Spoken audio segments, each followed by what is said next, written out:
Ramagundam municipal 32వ డివిజన్లో కాంగ్రెస్ అభ్యర్థి Vijayalakshmi glass గుర్తుకు ఓటు ఇవ్వండి పిలుపుతో ఇంటింటిగా పర్యటిస్తూ ప్రజల సమస్యలు తెలుసుకుంటున్నారు. స్థానికులు 2 ఏళ్లుగా డ్రైనేజీ, రోడ్లు, త్రాగునీటి సమస్యలపై ఆవేదన వ్యక్తం చేశారు. అభ్యర్థి ప్రజల ఆరోగ్యం, సౌకర్యాల అభివృద్ధి కోసం కట్టుబడి పనిచేస్తామని హామీ ఇచ్చారు.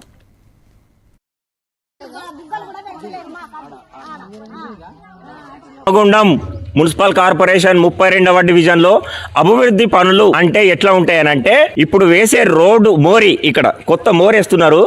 దాదాపు ప్రస్తుతం ఉన్న రోడ్డు పైన దాదాపు 1.5 ఫీట్ హైట్ వేసిరు. ఇప్పుడు ఆ రోడ్డు వేసి దాదాపు సంవత్సరం అయింది, అంతే, సంవత్సరమో 2 సంవత్సరాలు అయింది.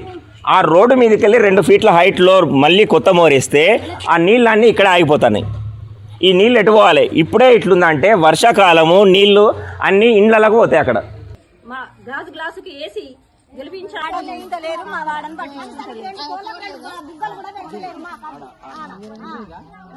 రామగుండం మున్సిపల్